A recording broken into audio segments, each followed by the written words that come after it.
Hello everyone, আসসালামু আলাইকুম।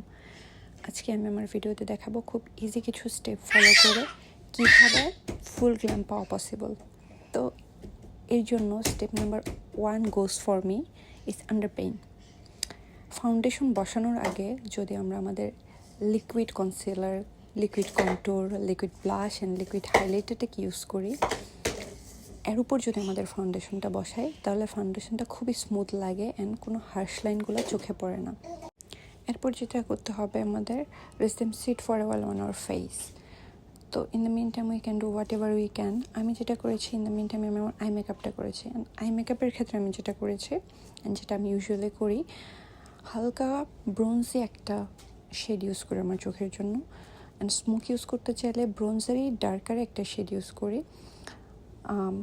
তারপর খুব লাইট গ্লিটার ইউজ করি, লাইক এখানে আমি সিলভার অ্যান্ড গোল্ডেন শিমারি ইউজ করেছি, নট টু গোল্ডেন, অনেকটা শ্যাম্পেন কালারের মতো ইউজ করেছি। অ্যান্ড আফটার দ্যাট আমি হালকা উইং রেখেছি। হালকা উইং রাখলে চোখটাকে টানা টানা লাগে, একটু গ্ল্যাম গ্ল্যাম লাগে।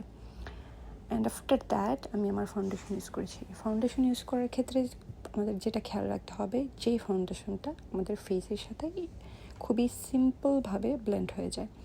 তো আমার ফেসে usually MAC radiant serum fondant ফাউন্ডেশনটা খুব সুন্দরভাবে ব্লেন্ড হয়ে যায়। সবার স্কিন টাইপ আলাদা, আপনার ফেসে আপনার যে ফাউন্ডেশনটা ভালো করে কাজ করে, ইজিলি ব্লেন্ড হয়ে যায়, হার্শ লাগে না, কেকি লাগে না, সেটা ইউজ করেন। তো সেক্ষেত্রে যদি আমরা একদম পাতলা টাইপের লিকুইড একটা ফাউন্ডেশন ইউজ করি তো খুব ভালো হয়, খুব সফট একটা গ্ল্যাম ভাব দেয়। অনেক ক্ষেত্রে মানুষ সিরামটাকে মিক্স করে নেয়, সেটা যদি কাজে দেয় সেটাও করা যায়। তো যাই হোক, আফটার দ্যাট আমি আমার স্টুডিও ফেস কনসিলার ইউজ করেছি।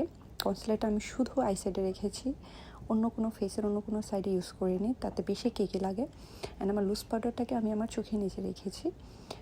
অল্প করে একদম ছোটো একটা পাউডার ব্রাশের সাহায্যে আমি অল্প অল্প করে চোখের নিচে সেটাকে কিছুক্ষণ রেখেছি রেস্ট করার জন্য। অ্যান্ড দেন পাফি ব্রাশের সাহায্যে সেটাকে আমি তুলে ফেলেছি, এক্সেস পাউডারগুলোকে তুলে ফেলেছি। ঘষা যাবে না, জাস্ট হালকা হালকা করে উঠিয়ে নিতে হবে এক্সেস পাউডারগুলোকে। অ্যান্ড আমি যেটা করেছি, আমার নিক্স বাটারমিল্ক ব্রোঞ্জার ইউজ করেছি, বাটারমিল্ক ব্লাশ। তো সেগুলোকে আমি হালকা হালকা করে ট্যাপ ট্যাপ করে, আমার চিকের ক্ষেত্রে আমি করেছি আপওয়ার্ড অ্যান্ড চিনের ক্ষেত্রে করেছি ডাউনওয়ার্ড ব্লেন্ড। তো এতে করে আমার ফেসটাকে ভালো করে স্কাল্পটেড লাগে। অ্যান্ড ব্লাশ ইউজ করার পর আমি ব্লাশ টপার ইউজ করেছি, it's from nurse, orgasm I think. তো ব্লাশ টপার ইউজ করলে ফেসটাকে একটু রিচ গ্লোই লাগে, এই জন্য ব্লাশ টপার ইউজ করার পরে আমি হাইলাইটার ইউজ করেছি। হাইলাইটারও নিয়েছি আমি শ্যাম্পেন কালার একটা highlighter, you will see it's matches my skin tone.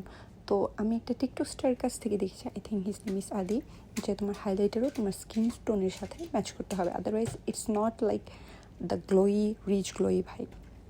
So you can see I did that. And যাতে আমার নোজ লাইনটা হার্শ না লাগে পাউডারের সাথে, আমি স্টুডিও ফেস পাউডারের সাহায্যে সেটাকে ব্লেন্ড করে নিয়েছি সুন্দরভাবে। And lots of spray use করেছি যাতে সব পাউডারগুলো মেল্ট হয়ে আমার ফেসে সুন্দরভাবে বসে যায়।